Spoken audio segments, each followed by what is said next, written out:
town, where the grickle grass grows, and the wind smells slow and sour when it blows, and no birds ever sing excepting old crows, is a street of the lifted Lorax. And deep in the grickle grass, some people say, if you look deep enough, you'll still see today where the Lorax once stood, just as long as it could, before somebody lifted the Lorax away. What was the Lorax, and why was it there, and why was it lifted and taken somewhere, from the far end of town where the grickle grass grows? The old Onceler still lives here. Ask him. He knows. You won't see the Onceler. Don't knock at his door. He stays in his lurkum on top of his store. He lurks in his lurkum, cold under roof, where he makes his own clothes out of myth-muffled moof.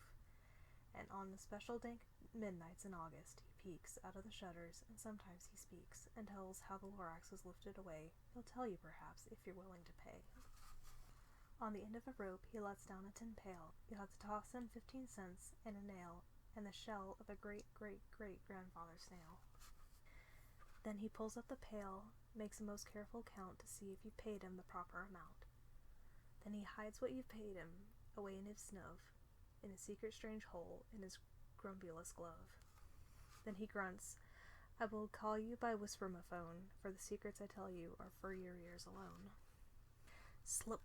Down slips the whispermaphone to your ear, and the old Onceler whispers are not very clear, since they have to come down through a snurgly hose, and he sounds as if he has smallish bees up his nose. Now I'll tell you, he says with teeth sounding gray, how the Lorax got lifted and taken away. It all started way back, such a long, long time back. Way back in the days when the grass was still green, and the pond was still wet, and the clouds were still clean, and the songs of the swummy swans rang out in space. One morning I came to this glorious place, and first I saw the trees, the truffula trees, the bright-colored tufts of the truffula trees, mile after mile in the fresh morning breeze. And under the trees I saw the brown barbaloots, frisking in their barbaloot suits, as they played in the shade and ate truffula fruits. From the rupulous pond came the comfortable sound of the humming fish humming and splashing around. But those trees, the truffula trees.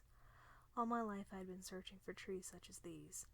The touch of their tufts were much softer than silk, and they had the sweet smell of fresh butterfly milk. I felt a great leaping of joy in my heart. I knew just what I'd do. I unloaded my cart.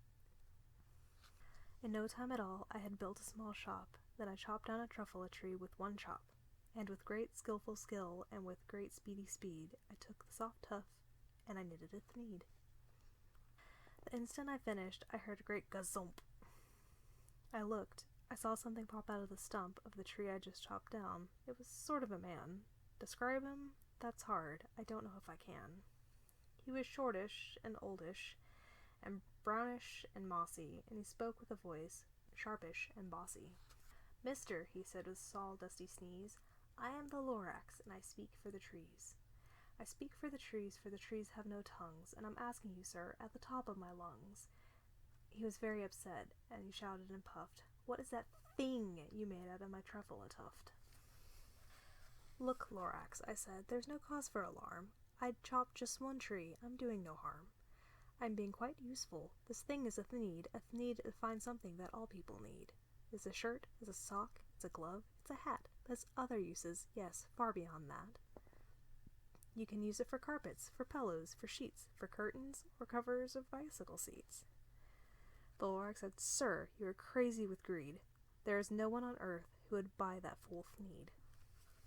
But the very next minute I proved him wrong, for just at that minute a chap came along, and he thought that the thneed I had knitted was great. He happily bought it for $3.98.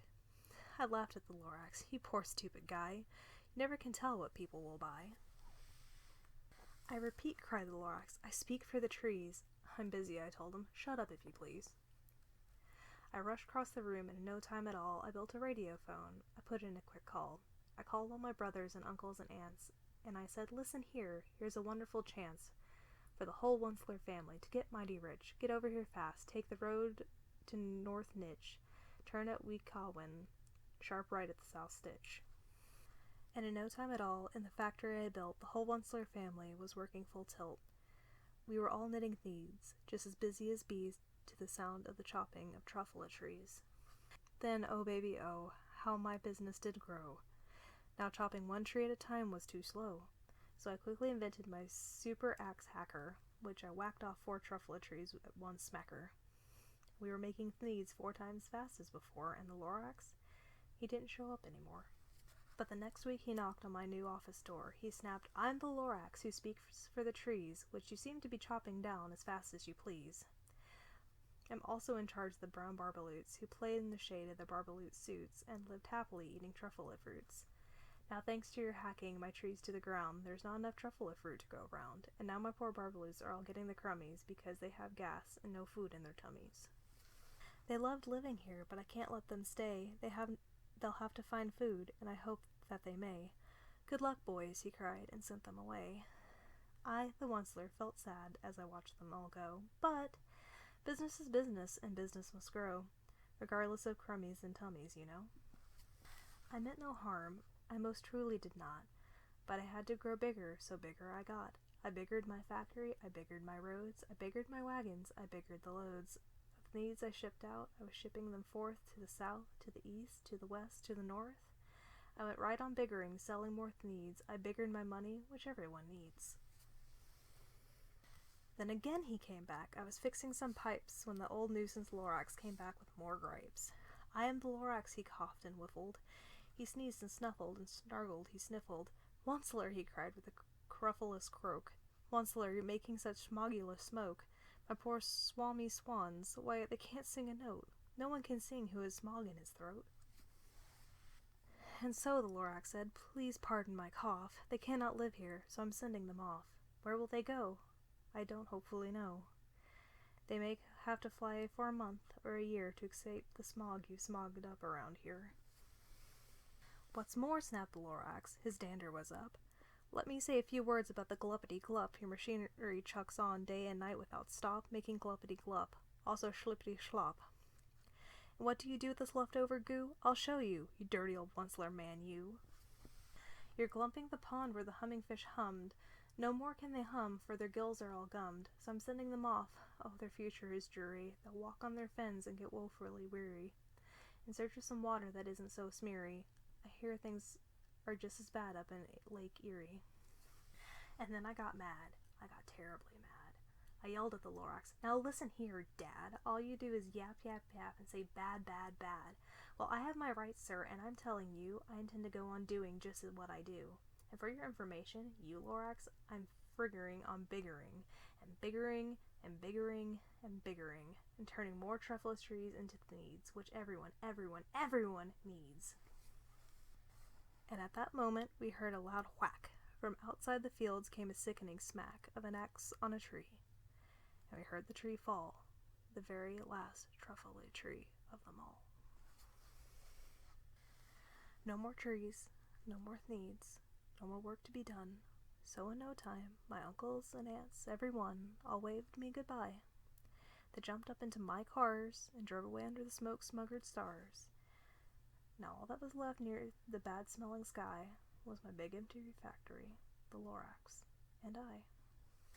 The Lorax said nothing, just gave me a glance. He gave me a very sad, sad backward glance, and he lifted himself up by the seat of his pants, and I'll never forget the grim look on his face when he hoisted himself and took leave of this place, through a hole in the smog, without leaving a trace. And all that the Lorax left behind here in this mess was a small pile of rocks with one word: unless. Whatever that meant, well, I just couldn't guess. That was a long, long, long ago. But each day since that day, I've sat here and worried away. Through the years, while my buildings have fallen apart, I've worried about it with all my heart. But now, says the Onceler, now that you're here, the word of the Lorax seems perfectly clear. Unless someone like you cares a whole awful lot, nothing's gonna get better. It's not. "So, catch," calls the Onceler. He lets something fall. It's a truffula seed. It's the last one of them all. You're in charge of the last of the truffula seeds, and the truffula trees are what everyone needs. Plant a new truffula, treat it with care, give it clean water, feed it fresh air, grow a forest, protect it from axes that hack, and the Lorax and all of his friends may come back.